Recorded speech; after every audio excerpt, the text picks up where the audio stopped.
చూడండి, ఈ విషయంలో మీరు మరోసారి ఆలోచిస్తే బాగుంటుందేమో. డాక్టర్, నాకన్నీ తెలుసు. 1కి 10 సార్లు ఆలోచించడానికి ఇదేమి నా బిజినెస్ డీల్ కాదు. మీ వల్ల కాకపోతే చెప్పండి, మరో చోటికి ఇప్పుడే వెళ్తాను. Don't be emotional madam. సాటి ఆడదానిగా ఓ సలహా ఇచ్చాను అంతే. లోకంలో ఎంతో మంది మాతృత్వం పొందలేకపోయామని బాధపడుతున్న వాళ్ళని చూశాను. కానీ మీరు చెప్పానుగా, మాకిప్పుడే పిల్లలు వద్దనుకుంటున్నామని. మనం వద్దనుకున్నప్పుడు తీసేసి కావాలి అనుకున్నప్పుడు పెట్టుకోవడానికి ఇది మన చేతికి పెట్టుకునే గోరింటాక్ కాదు, గర్భం.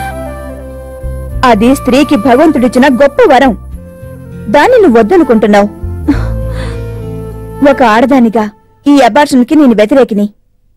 కానీ ఒక డాక్టర్గా ఇది నిర్వర్తించక తప్పడం లేదు. చూడండి డాక్టర్, మీరు అడిగిన దానికంటే 2 డబ్బు ఎక్కువ ఇస్తున్నాను. దయచేసి ఈ విషయంలో వాదనలు అనవసరం.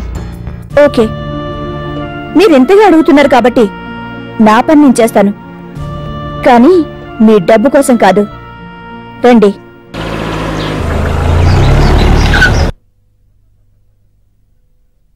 Sir sir sir sir sir sir ఇది చాలా అన్యాయం సార్.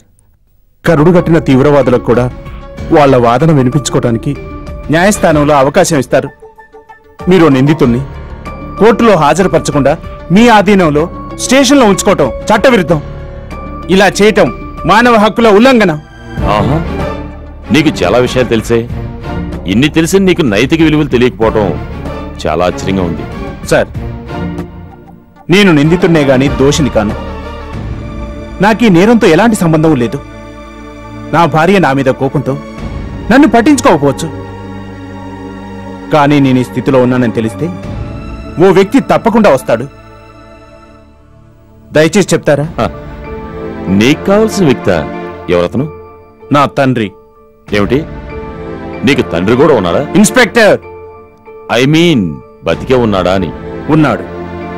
ఆయన పేరు Paramkusham, professor Paramkusham, the great genius of human beings. మానవాళి మనుగడ కోసం తన జీవితాన్ని, కుటుంబాన్ని కూడా త్యాగం చేసి గత 30 ఏళ్లుగా పరిశోధిస్తున్న మేధావి. ఎక్కడుంటాడో ఆ మేధావి? మీకు చెప్పటం కూడా వృధా ప్రయాసేనని నాకు అర్థమవుతుంది. ఇంతకీ ఎంత తీసుకున్నారంటే లంచం నన్ను విడిచిపెట్టకుండా ఉండటానికి? Shut up, shut up, bloody mouth.